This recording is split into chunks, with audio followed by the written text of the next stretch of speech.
Hello people, today I wanted to talk about an early access dark fantasy dungeon crawler called Lunacid, inspired by games like Kingsfield and Shadow Tower, being developed by Kira. And that name might mean something to you if you played games like Lost and Vivo. And that game built a pretty good cult following, and I think the same is going to be said of Lunacid once it's out of early access. But even though the game is in early access, I think there's already a lot to appreciate, so without further ado, let's just get into the review. Lunacid takes place in a world that's corrupted by a poisonous fog that was brought forth by a great beast that arose from the sea. Now those that are deemed undesirable are thrown into the Great Well, which has pretty much become a pit of death and disease. There's only one way out of the Great Well, and it's your job to get out of it. So there you have it, a very simple premise and goal for the player. Perfect. After the intro, you're thrown into the character creation screen where you can input your name, change your character avatar, which doesn't actually have an effect on anything in-game since you are just a floating hand. Would be cool if there was like different gauntlets or hand models, but not really a big deal. But the important part is the classes, and of course each of them have their own backgrounds and stat distribution along with their own resistances. Finish creating your character and now you're in-game, and right off the bat, I found myself really enjoying this game's art direction. As you can tell, the game is going for that old school PS1/N64 aesthetic, with the low poly models, environments, and crunchy textures, although it doesn't feel suffocating and the game is not solely relying on that. It very much has a very distinct visual atmosphere. Each of the locations have their own identity. You can be inside temples, basins, mires, and more. But there's a good sense of consistency, and I really like the way the game handles lighting. It really drives the mood of these places and can make them feel really alive or dead depending on how you look at it. And speaking of what's alive or dead, I like the look of the enemies that inhabit these places as well as just general character models. They don't just remind me of games like Kingsfield, they actually remind me of games like Ocarina of Time or Majora's Mask, because the game can have more of those cartoonish body proportions, although there's more of a dark fantasy twist. It gives the game a sense of character that I really like. And the first time I ever showed this game, I brought up this character model here that I thought looked weird at first. But the more I played, she's actually grown on me as well as the other characters. So, to be honest, I actually very much like the art direction in this game, but that's not to say it's perfect, because there are moments where I think things kind of clash with each other. This can be seen as very minor since you don't have to use them, but I find the character portraits go against each other. Now, these ones here look very nice in my opinion. I love the way that they're drawn, the way they're colored and shaded, and just their overall art style makes me think dark fantasy, except it still looks really fun. But then when you go to the other portraits, it kind of takes away from that. Not only are they colored and shaded in a completely different way, the art style is completely different, and I find it very jarring. It feels like I've been dropped out of a fun, dark fantasy world into DeviantArt. And don't get me wrong, I can appreciate a game that can go against itself and defy common expectations, but I think in this scenario, it just clashes a bit too much. In the end though, it can be seen as minor, and overall I do really like the look of this game. And something else I really like is the game's music. Lunacid's soundtrack ranges from being mysterious and soothing to ominous and oppressive, all while using an old school sound font. And the thing is that it's just good on its own, and it can range between different genres. Instead of it being a simple ambient track, it can go to being something more jazzy and lo-fi to something even more upbeat. You'd think this would clash with the game's overall atmosphere and tone, but I honestly really like it. Maybe it was just the timing, but there was a point where I was stuck in this catacombs area for an extended period of time hearing the same dark ambience, so when I heard something more uplifting, it was just a breath of fresh air. It also takes me back to a time of gaming where music wasn't trying so hard to be serious and epic or try to fit the tone of the game. It was just trying to be good music on its own, and it was actually just really fun to listen to. Makes me think of Symphony of the Night, where that game had so many different genres of music. You can have something that was more heavy in the orchestral side, you can have elegant piano play, low fidelity beats, you can have some funky bass lines and more. The reason this was really good is because I can listen to a single track from Symphony of the Night and then pin a location to it in my head. And the same can be said for Lunacid. If I hear this game's music, I'll know the exact area it's from. To be blunt, it just has a lot of character and I really like it. So up to this point, the aspects I've talked about have to do with the game's presentation, but let's talk about the actual gameplay, and I'd say the main selling point of Lunacid is its exploration. You're gonna find yourself venturing through maze-like dungeons, each with their own distinct themes and secrets to uncover, along with loot to find.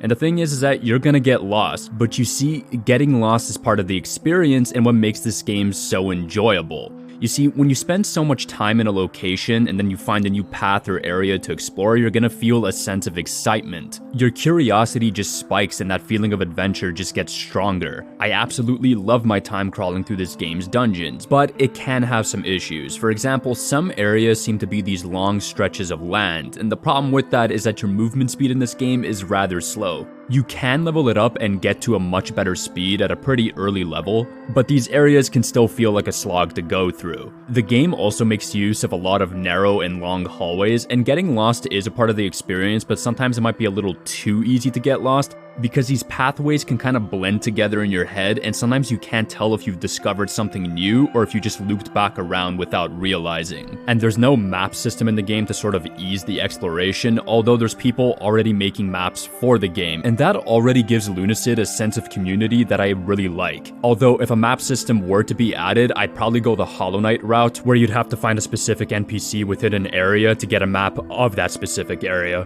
But even though there's no map, you can still help yourself during exploration, and the way you can help yourself is by using the compass. Except you don't actually find it or buy it, you have to activate it in the settings. And the thing is that I find this weird. I would prefer if it was like a passive item you actually obtain in your adventure instead of it being hidden away in some settings menu. But hey, it's actually really helpful and gets the job done. It makes it a lot easier to stay on track and not get lost. So overall, while I might have some of my issues, I very much like this game's exploration. I had lots of fun getting lost in this game's dungeons, finding all sorts of hidden walls, items, and fighting the enemies that inhabit these places. And speaking of fighting, this brings us to the combat portion of this video. Now, the combat in Lunacid feels similar to Kingsfield, but feels a lot faster. It still has the same concept where you have to create spacing between you and your enemy. You go in and attack, you bait out theirs, you move back, and then you go back in to retaliate. You can't really circle enemies as easy in this game, so this is the bread and butter strategy you're gonna go for. Although there's changes to the control scheme as well as some additions to the combat mechanics that makes the game a lot more engaging. So now you're not just attacking and waiting for a meter to fill up to do another effective attack, you're actively holding onto the attack button to charge a power attack, and while this may seem small,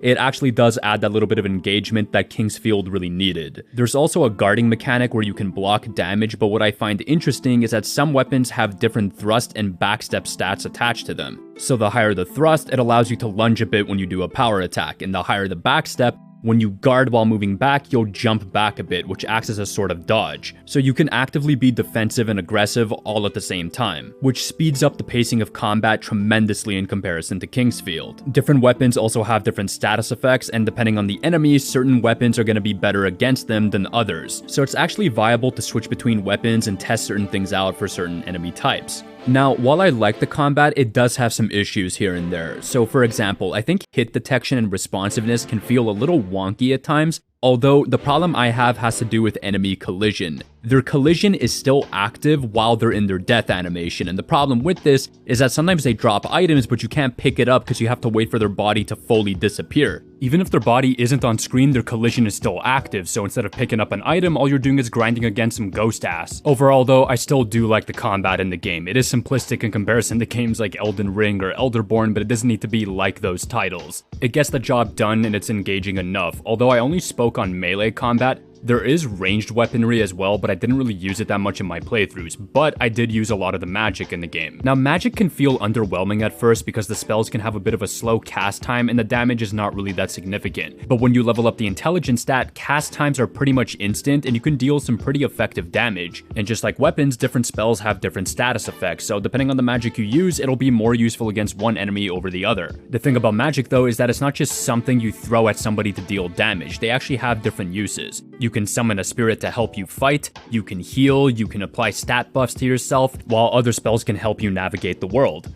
The thing I find interesting about magic though is that you can stack its effects, so instead of summoning one fairy to help you fight, you can summon an army of them to mow enemies down like it's Bonnie and Clyde. Or you can apply multiple movement speed buffs to yourself and fly across areas like there's a bottle rocket stuck to your ass. And yes, this can be broken, but to be honest, I don't mind it because it's really fun. And to be blunt, it takes some time and effort to actually get to this point where you can even obtain these spells or use them consistently, so I think it's a pretty good reward to be broken as fuck. It reminds me of the stuff you could do in Oblivion by stacking spells and other status effects so you can have crazy acrobatics and then like fly to the sky. So while this might be nerfed or patched, I kinda hope it doesn't. Anyhow, we've spoken on magic, general combat mechanics, and exploration. Now I want to talk about the game's UI and UX design. Now the game's UI is fine, it's simplistic, it shows the information you need, but it would be pretty cool to have some 3D models showing items and weapons, but overall I like it. And if you go through the menus, you can actually open an old school game manual, which is a nice touch and I think is really cool. The problem I have is the UX design. I think it's kinda bad. I just don't like the way you navigate the menus in this game. Now for one, most of the menus are structured as a list, and that's okay, but the problem is that equipping and unequipping items is a little weird.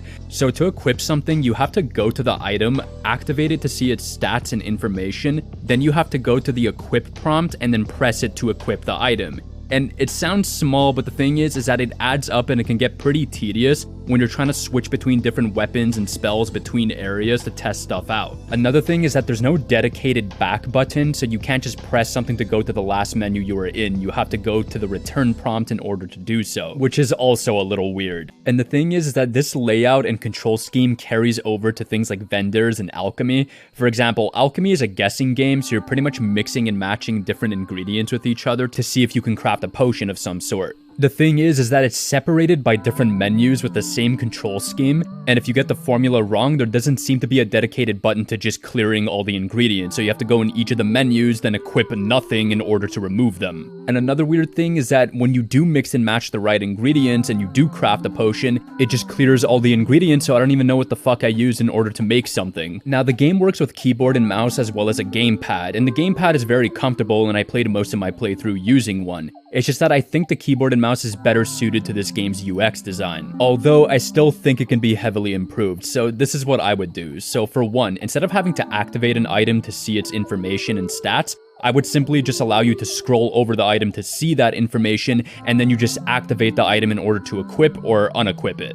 And when it comes to buying items from vendors, I would have the same concept where you scroll over items to see their information, you activate it in order to purchase it, except the prompt will come up saying yes or no, and then you can maybe have a number where you can choose the amount you want to buy. And for alchemy, I would have the same concept, except maybe have a button where you can just clear all the ingredients, or keeping them there when you actually craft a potion so you can see what the recipe was. So overall, I do like the UI and its simplicity, I just think the UX can be better. Now the last thing I wanted to talk about was this game's save files. So for one, if you load into a game and you have another save file that you actually wanted to load into, well, you can't actually quit into the main menu, you can only quit to the desktop, so then you have to restart the game in order to load that other save.